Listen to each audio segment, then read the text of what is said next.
साईनाथ महाराज की जय। श्री सच्चिदानंद सद्गुरु भरद्वाज महाराज की जय।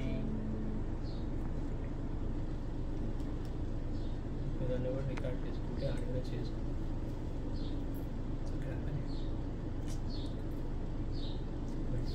రాలేదంటే ఇంకా ఆడియో పెట్టుకుంటే మొన్న పెట్టింది ఇదేనా? అందుకే నీ ఫోన్లో ఆడియో ఉంటే ఆడియో చేసుకోవాలి. మళ్ళీ సెట్టింగ్ సెట్ చేయకుండా ఆడియో పెట్టుకుంటా. श्री सच्चिदानंद सद्गुरु भरद्वाज महाराज की जय। బాబా అంటున్నారు, యాత్రకు పబ్బానికి పండుగ జరిపేందుకు ఎన్నడూ అరువు చేయవద్దు అంటున్నారు. యాత్రకు పబ్బానికి పండుగ జరిపేందుకు ఎన్నడూ అరువు చేయవద్దు అంటున్నారు. భాష్యాలు వివరిస్తున్నారు. తను మన ధనాలను గురువు కల్పించడం అంటే తన కలిగినంతటిని సాటివారి శ్రేయస్సు వరకు వినియోగించి తన ప్రాకృతికమైన అవసరాలకు బాధ్యతలకు సరిపోయినంత వరకే తాను వాడుకోవాలన్న వివేకాన్ని ముందటి సూత్రాన్ని తెలిపాయి అంటున్నారు మహర్షి గారు. మనం ఏమని చెప్తాం? ఇప్పుడు మన గురు సాంప్రదాయంలో తనువుని, మనస్సుని, ధనాన్ని గురువుకి అర్పించాలి అని.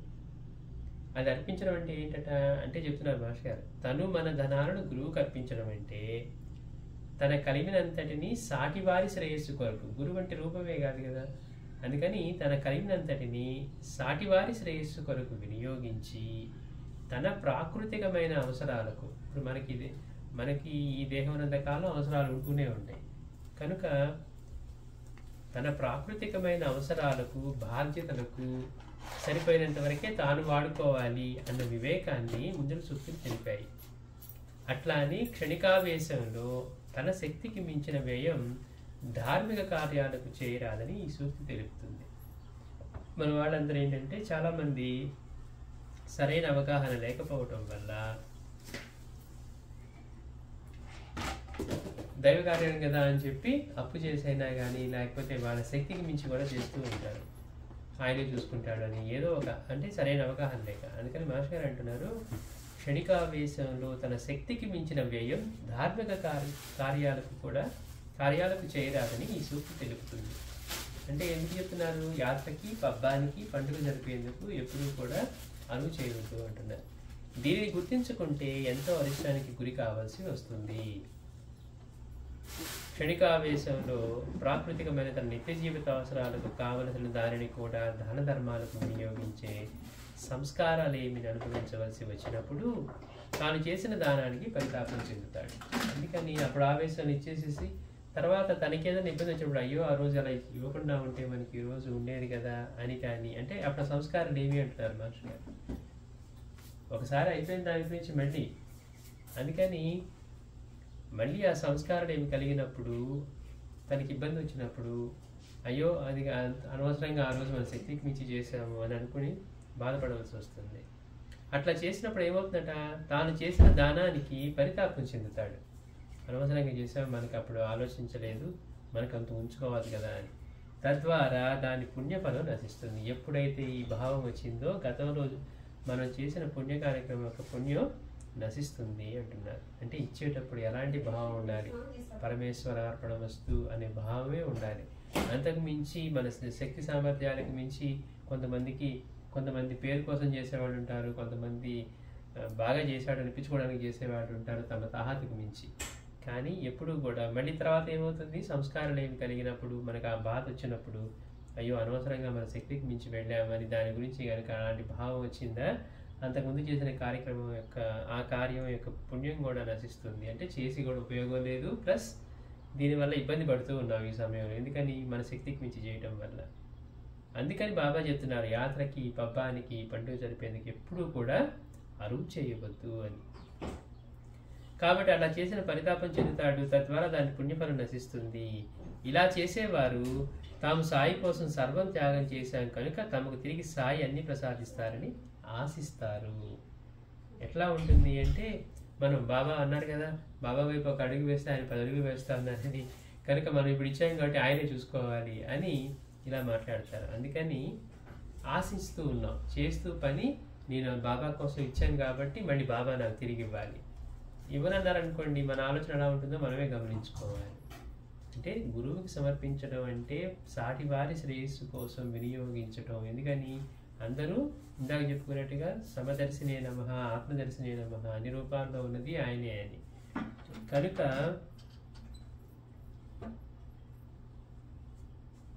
తాను సాయి కోసం సర్వం త్యాగం చేశాం కనుక ఇప్పుడు మనం చాలా మందిని చూస్తాం, మేమంతా బాబాకి ఇచ్చేవాడిని, ఆయనే చూసుకుంటారు, ఆయనే ఇవ్వాలి అని. కనుక తమకు తిరిగి సాయి అన్ని ప్రసాదిస్తారని ఆశిస్తారు. అట్టి కోరిక వారిలో ఉన్నంత వరకు వారు చేసింది త్యాగం కాచాలదు. మనకి ఇచ్చాం కదా బాబాకి, బాబానే చూసుకుంటారు, బాబానే ఇస్తారు అని ఇలాంటి మాటలు ఎప్పుడైతే మన మనసులో వస్తున్నాయో దాని అర్థం ఏంటి? మనం చేసింది త్యాగం కాదు, గురువు సమర్పించింది కాదు, ప్రతిఫలాన్ని ఆశించి చేసేది అసలు అది సరైన భావంతో చేయింది అటువంటిదే కానే కాదు అంటారు. అసలు అది త్యాగమే కాసాలదు. పైగా వారు త్యాగాన్ని నటించిన కపటులు, అహంకారులు అవుతారు. ఎందుకని? మనసులో ఆ భావం లేదు, సమర్పణ భావం లేదు. ఇచ్చిన తర్వాత ఆయింది అసలు మనదనే భావం. ఇచ్చిన తర్వాత కూడా అది నేనే ఇచ్చాను, ఇది నేనే ఇచ్చాను అని చెప్పుకుంటూ ఉన్నాం అనుకోండి, ఆ భావం మందైపోతుంది. అందుకని ఆయన స్వీకరించడు. ఇచ్చిన తర్వాత ఆయింది, అసలు అందులో మనకు ఏమి లేదు. ఆయనదైన వస్తువుని తిరిగి ఆయనకే సమర్పిస్తున్నాం అన్న భావనే రక్షణ.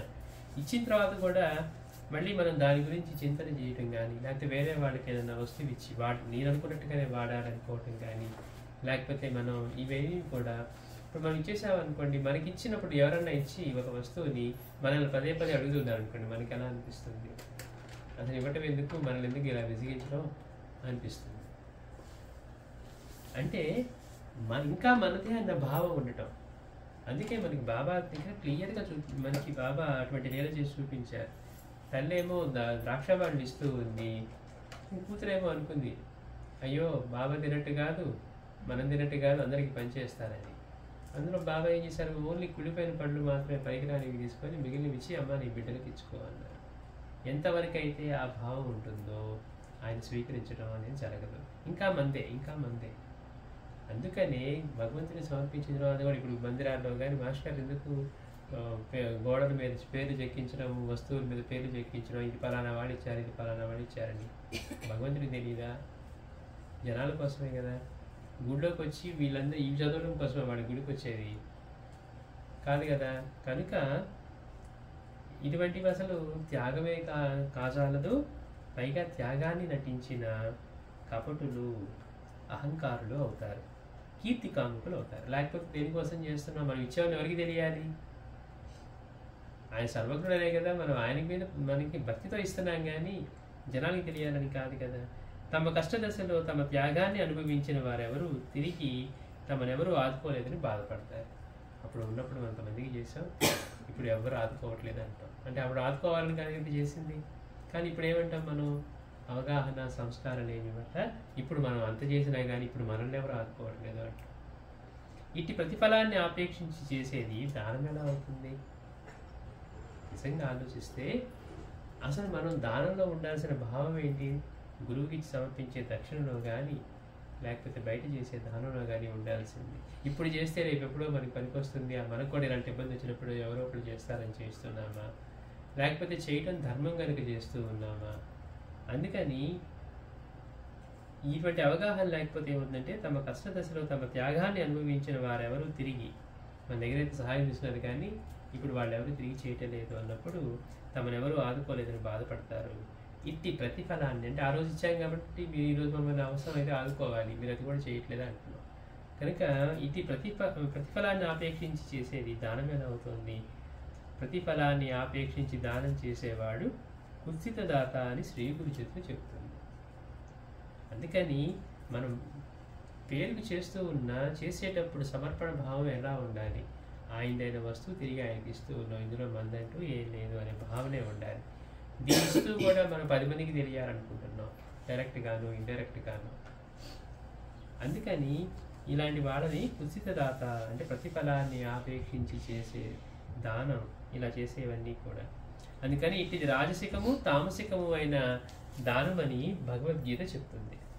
తల్లి బిడ్డ కోసం, ప్రియుడు ప్రియురాల కోసం చేసే త్యాగం వంటి దాన్ని భగవంతుని పట్ల భక్తితో చేసినప్పుడే అది సాత్విక దానమై సత్ఫలితాలను ఇస్తుంది.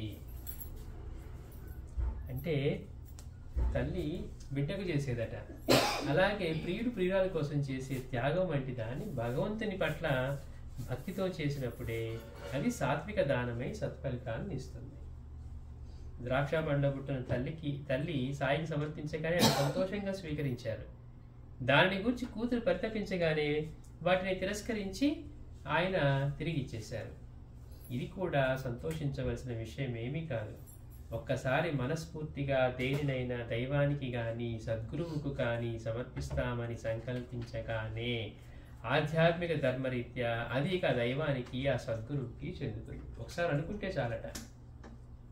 అందుకని బాబా ఏం చేసేవారు, ఆ దోషం నుంచి రక్షించడం కోసమే ముందు బాబాకి 4 రూపాయలు ఇద్దాం అనుకుని అక్కడికి వెళ్ళి 2 రూపాయలు ఇస్తే బాబా అడిగి మరీ తీసుకునేవారు. ఆయనకి డబ్బు మీద ఏమన్నా ఇదా అంటే చేసిన వాళ్ళు ఆ దోషంలో చిక్కుకోకుండా అది తనకి చెందుతుంది కనుక. పోనీ తీసుకున్న వాడు ఏమన్నా ఆయన కోసం వాడుకుంటున్నాడా? అందుకని మాస్టర్ గారు అంటున్నారు, ఒకసారి మనస్ఫూర్తిగా దేనినైనా దైవానికి కానీ సద్గురువుకు కానీ సమర్పిస్తామని సంకల్పించగానే ఆధ్యాత్మిక ధర్మరీత్యా అది ఇక దైవానికి ఆ సద్గురువుకి చెందుతుంది. దానిని తిరిగి స్వీకరించడం లేక సమర్పించగా దాచుకోవడం సద్గురువు యొక్క లేక దైవం యొక్క వస్తువును అధర్మంగా సొంతం చేసుకోవడమే అవుతుంది. ఇస్తామనుకొని కూడా ఇవ్వకపోవడం, లేకపోతే ఇచ్చిన దాన్ని తీసుకోవాలనుకోవడం, ఇవన్నీ కూడా మాస్టర్ చెప్తున్నారు. దాన్ని తిరిగి స్వీకరించడం లేక సమర్పించక ఇచ్చిన దాన్ని తిరిగి తీసుకోవడం, లేదా ఇస్తానని చెప్పి సమర్పించకపోవడం కూడా సద్గురువు యొక్క లేక దైవం యొక్క వస్తువును అధర్మంగా సొంతం చేసుకోవడమే అవుతుంది. ఇట్టి పరిస్థితుల్లో దాత కంటే భోక్త ఎంత శ్రేష్ఠుడైతే అంత మేరకు దోషం సంక్రమిస్తుంది. చూడండి గమ్మత్తు. మనం అందుకే భగవంతుడికి అందులోనూ పరమాత్మ స్వరూపుడికి ఆయనకి ఇస్తానని చెప్పి కూడా అక్కడ కూడా వెనకడికి వేస్తే ఏమవుతుందో చెప్తున్నారు మాస్టర్ గారు. దాత కంటే కూడా భోక్త తీసుకునేవాడు ఎంత శ్రేష్ఠుడైతే అంత మేరకు దోషం సంక్రమిస్తుంది. సాయి చేతికి చేరిన దక్షిణ ఎంత నిస్వార్థంగా ఉదారంగా వినియోగించబడుతుందో దానిని దురాశతో వెనక్కి తీసుకోవడం అంత దోషంతో కూడుకొని ఉంటుంది. అంతేకాదు ఇచ్చిన వస్తువుని తిరిగి గ్రహించేవాడు సాయి కంటే ఆ వస్తువు ఎక్కువ విలువైందని తలచాడన్నమాట. అంటే మనకి బాబా కంటే కూడా మనం ఇచ్చే వస్తువు ఇద్దామనుకున్నది. అందుకే కదా ప్రీతి దాని మీద ఉండి బాబాకి ఎందుకులే 10 రూపాయలు ఇద్దామనుకున్నాం, కానీ ఇంకా చాలా మంది ఇస్తున్నారు కదా మనలాంటి వాళ్ళు, మనం ఇవ్వకపోతే మాత్రం వాడికి తగ్గుతుందా అనుకునేవాడు ఎంతోమంది ఉంటారు. అసలు అనుకోవడం ఎందుకు, మరి దానికి ఒక రీజన్ వెతుక్కోవడం ఎందుకు? నీ శక్తి ఉంటేనే ఇవ్వు, నీకు మనసు అయితేనే ఇవ్వు. అమ్మ నువ్వు వచ్చి నాకు డబ్బులు ఇవ్వని బాబా అడిగారా, లేకపోతే ఏమైనా చేశారా, ఇస్తానని అనుకోవడం దేనికి? మళ్ళీ ఆ వస్తువు పాటి ఆయన చేయడం చెప్పి నాకు ఆయన కంటే కూడా వస్తువే ప్రీతని దాన్ని పట్టుకోవడం ఎందుకు? సాయికి ఇస్తూ ఉన్నా కూడా మనం ఇస్తే ఇవాళ ఇస్తే ఆయన 10 ఇస్తాడన్నాడు కాబట్టి ఇస్తున్నామా? ప్రతిఫలాన్ని ఆపేక్షించి చేసే దానం కానీ దక్షిణ కానీ అలా చేసేవాడిని కుతిత దాత అంటారని శ్రీ గురు చదువు చెప్తుంది అని అంటున్నారు మాస్టర్ గారు. అసలు ఇది దానమే కాదు, త్యాగమే కాదు, మనం ఇచ్చామనుకున్నా కూడా ఆయన సమర్పించడం. అందుకని ఎలాంటి భావం ఉండాలి అసలు ఇక్కడ మనకి బాబా మాస్టర్ గారు అదే చెప్తున్నారు. తల్లి సమర్పించింది కానీ బిడ్డ అలా అనగానే బాబా ఇచ్చేస్తూ ఉన్నారు. మనది అన్న భావం మనకి ఇంకా అది మనదే. ఎందుకని బాబా పనిచేస్తారు, బాబాకి ఇచ్చిన తర్వాత ఆయనది కదా, ఆయన ఏం చేసుకుంటారు? ఇప్పుడు మనకి ఎవరన్నా మనం వర్క్ చేస్తున్నాం, మనకి శాలరీ ఇచ్చి మీరు ఇలానే ఖర్చు పెట్టాలన్నారు అనుకోండి, శాలరీని మీరు ఎలా పెడితే అలా వాడకూడదు, దీనికే వాడాలనుకోండి, ఏమంటాం మనం? మరి నాకు ఇచ్చిన తర్వాత మళ్ళీ వాడి ఇష్టం ఏంటి అంటాం. సమర్పించిన తర్వాత మరి మనం చేస్తున్న పని అదే కదా. అందుకని ఇవన్నీ ఊరికే అవగాహన లేకుండా చేసే పనుల వల్ల దోషం ఎక్కువ అవుతుంది. ఇచ్చి ఇవ్వాలనుకొని ఇవ్వకపోవటం, ఇచ్చినవి తీసుకోవటం, ఇంకా అది మనదే అనుకోవటం, భగవంతుడి సొత్తుని సద్గురు సొత్తుని పైగా బాబా దగ్గరికి వెళ్తే ఎంత ఆయన ధర్మంతో దాన్ని వినియోగిస్తూ ఉన్నారు, అలాంటి దాన్ని వెనక్కి తీసుకోవటం. అందుకని ఈ అవగాహన ఎంతో ముఖ్యం అన్నమాట. ఇచ్చిన వస్తువుని తిరిగి గ్రహించేవాడు సాయి కంటే కూడా ఆ వస్తువు ఎక్కువ విలువైందని తలిచాడన్నమాట. అప్పుడు అతడు చేసిన నమస్కారానికి అర్థం ఏంటి? పేరుకేమో నమస్కారం పెడుతున్నాం, కానీ నీకంటే నాకు వస్తువులే విలువ బాబా, ఏదో నువ్వు ఇస్తావని పట్టుకున్నాం కానీ ఇక్కడికి వచ్చాం కానీ అన్నట్టుగా ఉంటుంది. తన దారిని పోయే సత్పురుషుని సత్కరిస్తారని ఆదరంగా ఆహ్వానించడం ఎందుకు? తిరిగి ఆయన తాను సమర్పించే వస్తువంత విలువైన వాడు కూడా కాదని కించపరచడం ఎందుకు? ఏమన్నా అడిగారా బాబా? మందిరం కట్టామనుకోండి, మందిరం కట్టి దానికి అక్కడ చేయకపోతే ఉపయోగం ఏముంది? ఆయన వచ్చి అమ్మ నాకు ఆశ్రయం లేదు, మందిరం కట్టి నాకు రోజు పూజలు చేసి నైవేద్యం ఇవ్వండి అంటే చేసామంటే అర్థం ఉంది. ఆయన అడగరా బాబా నిన్ను తీసుకొచ్చి పూజ చేస్తావు అన్నాం, మన కొంచెం అసలు శ్రద్ధ తగ్గగానే ఆ రోజు మనం ఎక్కడ వెళ్తాం, ఇంకా వేరే వాళ్ళు చేస్తారు. అలాగే మన ఇంట్లో చేసే వాటిలో కానీ ఏదైనా అంటే మనకి బాబా కంటే కూడా మన వస్తు సామాగ్రి మనం దాచుకునేవి ఇవే ఎక్కువ అనుకున్నప్పుడు, ఆయన అంత చేయనప్పుడు అనవసరంగా ఆయన తేవడం దేనికి, ఆయన అవమానం చేయడం దేనికి? అందుకని మాస్టర్ గారు అంటారు, తన దారిని పోయే సత్పురుషుని సత్కరిస్తానని ఆదరంగా ఆహ్వానించడం ఎందుకు? తిరిగి ఆయన తాను సమర్పించే వస్తువు అంత విలువైన వాడు కూడా కాదని కించపరచడం ఎందుకు? చెన్నబసప్ప వీరభద్రప్ప కథంతటికీ కీలకం మహాదేవునికి అర్పించబడిన ధనానికి బదులుగా నీచుడైన ధనికుడు ఊసర క్షేత్రాన్ని ఇవ్వడమే. మనం కథగా చదివేటప్పుడు వాడు తప్పు చేశాడు, వీడు తప్పు చేశాడు అంటాం. అదే తప్పు మనం చేస్తే మనం ఇప్పుడు అన్నీ ఇచ్చేస్తే ఎట్లా అనుకుంటాం? అసలు ఎవరు చేయమన్నారు ఆ పని? నీకు ధర్మంగా చేయాలనుకున్నప్పుడే చేయి, అనవసరంగా దోషాన్ని మూట కట్టుకోవడం ఎందుకు? అందుకని ఇక్కడ మాస్టర్ చెప్తున్నారు, ఆ కథ విన్నప్పుడు మనకి వీరభద్రప్ప బాగా చెడ్డవాళ్ళ కనపడతాడు. భార్యను కూడా మోసం చేసి, అంతకుముందు ముసలావిడ దగ్గర మోసం చేసిన ధనాన్ని, భార్య దగ్గర ధనాన్ని కాజేసి వాడు అలా కనపడుతున్నాడు. కానీ మనం దాని నుంచి విడిగా ఏం చేస్తూ ఉన్నాం? అందుకని చెన్నబసప్ప వీరభద్రప్పల కథంతటికీ కీలకం మహాదేవునికి అర్పించబడిన ధనానికి బదులుగా నీచుడైన ధనికుడు ఊసర క్షేత్రాన్ని ఇవ్వడం. ఇట్టి కుదానం అధఃపతనానికే హేతువు. ఇట్లాంటివి చేసే దానాలు ఏమవుతాయి? పుణ్యం రాదు, మనల్ని పతనానికి తీసుకువెళ్తాయి, పతనానికి కారణమవుతాయి. అధఃపతనానికి హేతువు. ఒక వంక తన శక్తికి మించి దానం చేయవద్దని సాయి చెప్పిన దాన్ని విస్మరించడం ఎందుకు? మరొక వంక ఆయన నేనెవరి నుండైనా ₹1 స్వీకరిస్తే దానికి 100 రెట్లు శ్రేయస్సు వాటికి చేకూర్చవలసి ఉంటుంది అన్న వారి వాక్యాలను విస్మరించి పరితాపం చెందటం ఎందుకు? ఎట్లాగో మనం కోరుకున్నా కోరుకుపోయినా బాబా మాత్రం ఆ మాట చెప్పారు, నేనెవరి నుండైనా ₹1 స్వీకరిస్తే దానికి 100 రెట్లు శ్రేయస్సు వారికి చేకూర్చవలసి ఉంటుంది అని. అయితే ఇక్కడ బాబా ఏం చెప్తున్నారు? నేను స్వీకరిస్తే అన్నారు, మనమేమో నేను ఇచ్చేసి బాబా నీకు ₹1000 ఇచ్చాం, నాకు 10 రెట్లు ఇవ్వండి అని అనటంలా ఉంటుంది. కనుక అంటే ఏంటి? ఆయన మీద విశ్వాసం లేకపోవడం అన్న వారి వాక్యాలను విస్మరించి పరితాపం చెందడం ఎందుకు? ఇంతటి అనర్థానికి మూలం తాను దాతనన్న అహంకారమే. ఇంతటి అనర్థానికి కారణం ఏంటి? నేను ఇస్తున్నాను, నేను చేస్తున్నాను అంటే ఆ కర్తృత్వం వహిస్తూ నేనే దాతని అని. మనకి ఆయన అన్నీ ఇస్తూ ఉన్నాడు, మనకి ఆయన నిర్వహిస్తూ ఉన్నాడు, అందుకే మనం జీవించి ఉన్నామని అవగాహన కలిగినప్పుడు అది సహజం అవుతుంది ఆయనకు సమర్పించడం. కనుక మాస్టర్ అంటారు, ఇంతటి అనర్థానికి మూలం తాను దాతనన్న అహంకారమే. ఇలా చేసేవారు పై సూక్తిని విస్మరించడమే కాక అల్లా మాలిక్ అన్న సూక్తిని కూడా విస్మరించిన వారే. భోక్త యొక్క శ్రేష్టతను అనుసరించి కుతిత దాత పొందే దుష్ఫలితం ఆధారపడి ఉంటుందని నిరూపించే సంఘటన ఒకటి ఉన్నది. శ్రీ సాయికి అందజేయవలసిన ₹2 భక్తుడు శ్యామ రహస్యంగా మసీదు ముంగిట పాతిపెట్టాడు. సాయి సర్వజ్ఞత్వాన్ని పరీక్షించాలని అతని సంకల్పం. అనతి కాలంలో అది నిండా దొంగలు పడి సర్వాన్ని దోచుకుపోయారు. తన బాధను అతడు బాబాకు చెప్పుకున్నాడు. బాబా నవ్వి, నీ వస్తువులు పోతే చెప్పుకోవడానికి నేనైనా ఉన్నాను, నావి ₹2 పోయి చాలా రోజులైంది, నేనెవరితో చెప్పుకునేది అన్నారు. మీ ₹2 దాచిపెట్టినందుకు ఇంత కఠినంగా శిక్షించడం సమంజసమా అన్నాడు శ్యామ. బాబా నేను దాచిపెట్టింది ₹2 కదా, మీవి ఇళ్ళంతా దోచుకుపోయారు దొంగలు, మేము ₹2 కదా నేను దాచిపెట్టింది, దానికి ఇంతటి కఠినంగా శిక్ష విధించడం సమంజసమా అన్నాడు శ్యామ. ఉద్యోగము ఇల్లు కల నీ వంటి వాడికి దొంగలు సర్వం ఎత్తుకుపోతే ఎంతో, నా వంటి భిక్షుకునికి ₹2 పోతే అంతే.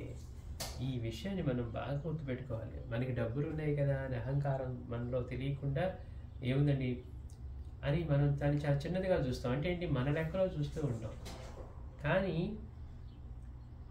బాబా ఏం చెప్తున్నారు? ఉద్యోగము ఇల్లు గల నీ వంటి వాడికి దొంగలు సర్వం దోచుకుపోతే ఎంతో, అంటే మొత్తం పోతే. నా వంటి భిక్షుకునికి 2 రూపాయలు అంతే. ఎప్పుడు కూడా నాకు ఈ డబ్బులు ఎక్కువలే కాబట్టి 2 రూపాయలకి విలువ లేదంటే చూడకూడదు. ఆ 2 రూపాయలే పక్కన వాడికి ఎంతైనా విలువగా ఉంటుందో గుర్తించాలి. సాయిబాబా ఒక్కొక్కసారి భక్తుల నుండి అధికంగా దక్షిణ కోరి వారి వద్ద పైకం లేనప్పుడు ప్రక్కన వారిని అడిగి ఇమ్మనేవారు. ఇవి ప్రత్యేక సందర్భాలు. అటువంటి సందర్భాల్లో సద్గురుని ఆజ్ఞను పాటించడం మంచిది. అంటే ఎవరి దగ్గర అరువు చేయొద్దన్నారు కదా, కానీ మరి బాబాయ్కి అడిగినప్పుడు మరి అరువు చేయటం అవసరమా లేదా అంటే ఒకసారి బాబాయ్ ఏం చేశారు, ప్రత్యేక సందర్భాల్లో అడిగి తీసుకొని ఇమ్మనేవారు. అటువంటి సందర్భాలలో సద్గురుని ఆజ్ఞను పాటించడం మంచిది. విషయం దగ్గరికి వచ్చినప్పుడు సద్గురువు చెప్పిన తర్వాత మళ్ళీ దానికి ఇంక విచక్షణ చేయకూడదు. బాబా మీరు అంతకుముందు అలా చెప్పారు ఇలా చెప్పారు అని. సద్గురువు ఎప్పుడు ధర్మాన్ని ఉల్లంఘించమని చెప్పాడు. ఆయన ఏం చేసినా మన శ్రేయస్సు కోసమే చేస్తాడు. మనం ఏది చేసినా ఉత్తమమైన కర్మ సద్గురువు యొక్క అనుగ్రహానికి పాత్రని చేసేది అవుతున్నప్పుడు ఇంకా మళ్ళీ దానిలో మనం అక్కడ ఇలా చెప్పారు కదండి, ఇక్కడ ఇలా చెప్పారు కదండి అని గురువు మాట దగ్గర చెప్పిన తర్వాత కూడా ఇలాంటి పిచ్చి ఆలోచన చేయకూడదు. అందుకని మాస్టర్ గారు అంటున్నారు, బాబా ఒక్కోసారి భక్తుల నుంచి అధికంగా దక్షిణలు కోరి వారి వద్ద పైకం లేనప్పుడు ప్రక్కన వారిని అడిగి ఇమ్మనేవారు. ఇవి ప్రత్యేక సందర్భాలు. అటువంటి సందర్భాలలో సద్గురుని ఆజ్ఞను పాటించడం మంచిదే. అంటే అలా మనను కోరిన వారు సాయి అంతటి సద్గురువులు అవునో కాదో చూసుకోవాలి. లేకుంటే సద్గురువు వల్ల నటించే స్వార్థపరులు బారిన పడి భక్తులు చెడిపోతారు. బాబా అడిగారు కాబట్టి వేరే వాళ్ళు అడిగారని అలా చేయకుండా మాస్టర్ గారి పైగా ఏం చెప్తున్నారు, బాబాకి సమర్పించిన దక్షిణలు బాబా ఎంత ధర్మంగా వినియోగించేవారు, నిస్వార్థంగా వినియోగించేవారు. ఆయన కోసం పైసా వాడుకునేవారు కాదు. పొద్దున వచ్చిన దక్షిణ అంతా సాయంత్రానికి మొత్తం పంచివేయవలసిందే. అందుకని మిగిలిన వాళ్ళు అలా చేస్తూ ఉన్నారా మనల్ని కోరేవాళ్ళు, అవి మనం తెలుసుకోవాలన్నమాట. అందుకని మనల్ని కోరేవారు సాయి అంతటి సద్గురువులు అవునో కాదో చూసుకోవాలి. లేకుంటే సద్గురువు వలె నటించే స్వార్థపరుల బారిన పడి భక్తులు చెడిపోతారు. ఇలా సేకరించిన దక్షిణను సాయి ఎలా వినియోగించేవారో వారి జీవిత విధానము మహిమ ఇంతటితో గమనిస్తే మనకి అర్థమవుతుంది. పవిత్ర కార్యాలకు అప్పు చేయడం వలన అప్పిచ్చేవారు సద్భావంతో ఇస్తే పుణ్యఫలం వారి పరమవుతుంది. వారు బాధపడుతూ ఇస్తే ఆ దోషం మనదవుతుంది. 2 విధాలుగా నష్టమే. మనకి వచ్చేది ఏమి లేదు. అది విషయం. అంటే మాస్టర్ గారు చెప్తున్నారు, పవిత్ర కార్యాలకి అప్పు చేయడం వల్ల అప్పిచ్చేవారు కనుక సద్భావంతో ఇస్తే పుణ్యఫలం వారి పరమవుతుంది. వారు బాధపడుతూ ఇస్తే ఆ దోషం కూడా మనదే అవుతుంది. వారి రుణాన్ని మనం తీర్చడం ఆలస్యమైతే వారు పడ్డ బాధకు కూడా బాధ్యులం మనమే. ఏముందండి మనం ఇద్దాం అనుకున్నాం, ఒక నెలాగే ఇస్తున్నాం అంతే కదా అని మనం అనుకుంటాం. కానీ వాడు పడిన బాధకి కూడా కారణం మనమే కనుక ఆ దోషం కూడా మనకే వస్తుందట. మనకేమో ఇలాంటి ధర్మ సూక్ష్మాలు ఏమీ తెలియవు, అన్నీ తెలుసు అనుకొని మనిషి వచ్చినట్టుగా ప్రవర్తించామనుకోండి, దానికి ఏమి రావాలో అదే వస్తుంది తప్పించి మనం అనుకున్న ఫలితంగా రాదు. అది మనం గుర్తుపెట్టుకోవాల్సిన విషయం. అందుకని మనకి బాబాయ్ ఏం చెప్పారు, మాస్టర్ గారు ఏం చెప్తూ ఉన్నారు, వాళ్ళ ఆచరణలో వాళ్ళు ఏం చేస్తూ ఉన్నారు, ఎలా వినియోగించేవారు, ఎలాంటి సందర్భాల్లో బాబాయ్ అయితే ఏం చేసేవారు, మాస్టర్ గారికి ఇవన్నీ మనకి మనం ఎలా నడుచుకోవాలో చూపిస్తాయి అన్నమాట. అందుకని వారి రుణాన్ని మనం తీర్చడం కనుక ఆలస్యమైతే వారు పడ్డ బాధకు కూడా బాధ్యులం మనమే. అట్టి ఫలితాన్ని మనం అనుభవించవలసి ఉంటుంది. తెలియని అవివేకులు కొందరు అది సాయి కోసం లేక దైవం కోసం చేసిన రుణం కదా, దాన్ని తీర్చవలసిన బాధ్యత ఆ దైవం పైన లేక సద్గురువు పైన ఉంటుందని తలచి తమకు ఎట్టి బాధ్యత లేదని భ్రమిస్తారు. మేము బాబా కోసం చేశాం కదా, ఇప్పుడు మందిరం కట్టాలనుకున్నాం, అప్పు చేసాం, బాబా కోసం కనుక కట్టిన ఆయన తీర్చుకోవాలి. అసలు అప్పు ఎవరు చేయమన్నారు అంటే ఎలా పడితే అలా మాట్లాడటం. అది మనం బాబా కోసం చేశాం కాబట్టి ఆయనే కట్టాలి, ఆయనే తీర్చాలని. కనుక అందుకే మాస్టర్ గారు అంటున్నారు ఇక్కడ, అది తెలియని అవివేకులు కొందరు అది సాయి కోసం లేక దైవం కోసం చేసిన రుణం కదా, దాన్ని తీర్చవలసిన బాధ్యత ఆ దైవం పైన లేక సద్గురువు పైన ఉంటుందని తలచి తమకు ఎట్టి బాధ్యత లేదని భ్రమిస్తారు. అప్పిచ్చేవారు చూసి ఇచ్చారే కానీ దైవాన్ని చూసి కాదు కదా. వారు దైవాన్ని చూసే ఇచ్చి ఉంటే వారే తిన్నగా దైవానికి సమర్పించేవారు కదా. వారు భక్తులకు మరలా అప్పుగా ఎందుకు ఇవ్వాలి? శక్తి కొలది కానీ ధర్మ కార్యాలకు వెచ్చించాలని తెలపడానికే భగవద్గీతలో శ్రీకృష్ణుడు శ్రద్ధాభక్తులతో సమర్పించబడినది ఆకైనా పువ్వైనా చివరికి నీరైనా తాను తృప్తితో స్వీకరించి భక్తుని అనుగ్రహిస్తారని చెప్పారు. బాబా నాకు అంత శక్తి లేదు, వాళ్ళు అన్నీ చేస్తూ ఉన్నారు, నాకు ఉంటే నేను చేస్తానని మనం ఏదో వాపోతూ ఉంటాం. కానీ భక్తి కనుక ఉంటే మనకి ఏం చెప్తున్నారు బాబా, కృష్ణుడు ఏం చెప్పారు, మాస్టర్ గారు చెప్తున్నారు గీతలో కూడా, శ్రద్ధాభక్తులతో అంటే శక్తికి, నీ శక్తి కొలది సమర్పించబడినది ఆకైనా పువ్వైనా దానిని చివరికి నీరైనా కూడా తాను తృప్తిగా స్వీకరించి భక్తులను అనుగ్రహిస్తారని చెప్పారు. ఇక్కడే మనం అర్థం చేసుకోవాల్సిన విషయం ఏంటంటే, దీన్ని మన అవకాశంగా తీసుకొని మన పిసినారితనం చూపించుకున్నాం అనుకోండి, ఆయనకి ఆకైనా పువ్వైనా చాలండి, నీరైనా చాలు అని అన్నాం అనుకోండి, అంటే అది ఎప్పుడు చెప్పారట అంటే ఇక్కడ మాస్టర్ చెప్తూ ఉన్నారు, మన శక్తి కొలది ధర్మకార్యాలకు వెచ్చించాలని చెప్పడానికే. నీకు శక్తి ఉంది, కోటీశ్వరుడు అయ్యండి, బాబాకి ఒక జీడిపప్పు పెడదాం, బాబాకి ఒక బాదం పప్పు పెడదాం, బాబాకి ఒక చిన్న బెల్లం మొక్క పెడదాం, ఇలా ఆలోచిస్తూ ఉన్నాం అనుకోండి, మనకి మాత్రం ఎక్కడికి వెళ్ళినా కొంచెం ప్లేట్లో తగ్గితే అయ్యో 2 ఐటమ్స్ పెట్టారే అన్నాం అనుకోండి. అందుకని మనకి శక్తి ఉండి కనుక శక్తి లేకపోతే నీ శక్తి కొద్దిగా చేయమన్నారు. నీ శక్తి ఏంటి, ఓన్లీ రోజుకు ఒక జీడిపప్పు తింటమే నీ శక్తి అయితే అదే చేయి. లేదంటే నీ తృప్తిగా నాకు అన్నీ కావాలి, స్వీట్ ఉండాలి, హాట్ ఉండాలి, పచ్చడి ఉండాలి, పప్పు ఉండాలి అనుకున్నాం అనుకోండి, ఆయన చేసేప్పుడు అలానే చేయాలి. మన దగ్గరికి ఏమో ఇలా ఉండి ఆయనకి పెట్టాలని వచ్చేటప్పుడు ఏమో ఆయన తీసుకుంటారనే పదం వాడామనుకోండి. అందుకని మనకి అవగాహన చేసుకోవడం ముఖ్యం. ముందు ఆయన తెచ్చి మనం పూజించాలనుకోవటం ఎందుకు, తెచ్చి నువ్వు నాకు వస్తువుల కంటే బాబా మీద కంటే వస్తువుల మీద ప్రీతి ఉందని ఆయన తక్కువ చేయటం ఎందుకు అంటే, మన ఇష్టాలను జయించలేనప్పుడు చిన్న చిన్న వాటికంటే బాబా అంతటి విలువైన చేయడు అని అనిపించుకోవడం ఎందుకు. అందుకని ఈ విషయాలు చాలా కీలకమైనవి, గుర్తుపెట్టుకోవాల్సినవి. అందుకని శ్రద్ధాభక్తి ఉన్నాయనుకోండి, శ్రద్ధాభక్తి మాటలతో అంటున్నామా, లోపల శ్రద్ధాభక్తి ఉందా? శ్రద్ధాభక్తులతో సమర్పించబడినది ఆకైనా పువ్వైనా చివరికి నీరైనా కానీ తాను తృప్తితో స్వీకరించి భక్తుల్ని అనుగ్రహిస్తానని చెప్పారు. ధర్మకార్యాలకు శక్తికి మించి ఎలా వ్యయం చేయకూడదో అలానే శక్తి ఉండి కూడా స్వల్పతరంగా వ్యయం చేయడం కూడా కృపణత్వమే అవుతుంది. ఇప్పుడే మనం చెప్పుకున్నమాట మాస్టర్ అంటున్నారు, ధర్మకార్యాలకు శక్తికి మించి ఎలా వ్యయం చేయకూడదో అలానే శక్తి ఉండి కూడా స్వల్పతరంగా, అందరూ వాడించుకుంటారు మనకి ఎందుకు. నువ్వు మందిరంకే వెళ్ళామనుకోండి, ప్లేట్లు పెట్టినప్పుడు వాళ్ళకి పెట్టినారో మనం అంతే పెట్టుకుంటాం కదా, ఇచ్చే చోట మాత్రం వాళ్ళు $1000 ఇచ్చారండి, మనం ఒక $1 ఇస్తాం, మన శక్తి అంతే. అంటే మన శక్తి నిజంగా అదే అలానే చేయాలి. అందుకని మాస్టర్ అంటున్నారు, ధర్మకార్యాలకు శక్తికి మించి ఎలా వ్యయం చేయకూడదు అలానే శక్తి ఉండి కూడా స్వల్పతరంగా వ్యయం చేయడం కూడా కృపణత్వమే అవుతుంది. అట్టి వాటికి శ్రద్ధాభక్తులు లోపించినట్లే. ఇంక శ్రద్ధాభక్తులను చెప్పుకోవడానికి ఏమి ఉండవు. శ్రద్ధాభక్తి ఉంటే అలా ఉండం.